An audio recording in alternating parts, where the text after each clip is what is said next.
Kanchipuram Varamahalakshmi Silks, the Grand Banarasi Mela. First time ever in Hyderabad starting from November 1st.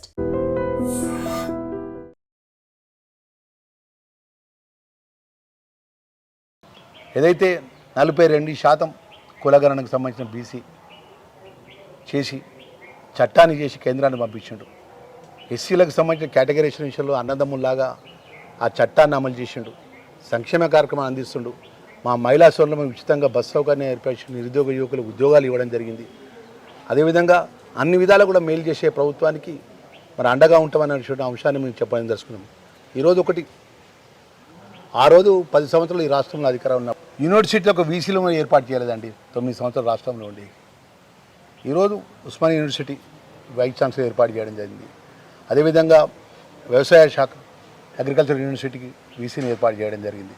అంటే ఈ విధంగా అన్ని అంశాల లోపల అన్ని శాఖల లోపల విద్యాపరంగా కానీ నిరుద్యోగుల పరంగా కానీ సంక్షేమ పరంగా కానీ రైతుల పరంగా కానీ అన్ని విధాల మేలు చేసే విధంగా ఈరోజు ఈ ప్రభుత్వం గౌరవ ముఖ్యమంత్రి గారి నేతృత్వంలో ముందుకెళ్తున్నాం.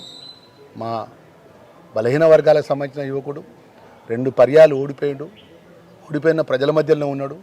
నవీన్ యాదవ్ను పెద్ద ఎత్తున గెలిపించే విధంగా ప్రజలు ఎంతో నమ్మకంతో విశ్వాసంతో మేము అనేక సందర్భంలో కూడా అనేక ప్రాంతాలు మేము తిరిగినప్పుడు ఆ ప్రజలు మేము ఆశీర్వాదం ఇస్తున్నాము.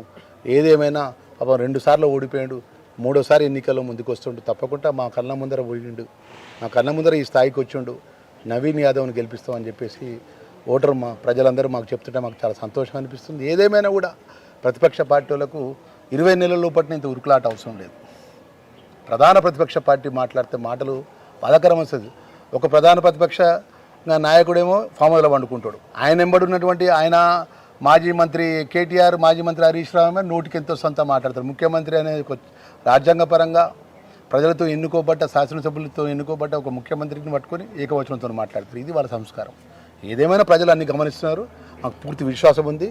ఇలా దళితులు కానీ బలహీన వర్గాలు కానీ మైనార్టీ సోదరులు కానీ అన్ని క్రిస్టియన్స్ మహా సోదరులు కానీ అన్ని వర్గాల కూడా కాంగ్రెస్ పార్టీ పక్షాన కాంగ్రెస్ పార్టీని ఆశీర్వదించడానికి రేపు 11వ తారీఖు ఎన్నికల లోపల పూర్తి విశ్వాసంతో ఉన్నారని నమ్మకంతో నేను చెప్తున్నాను.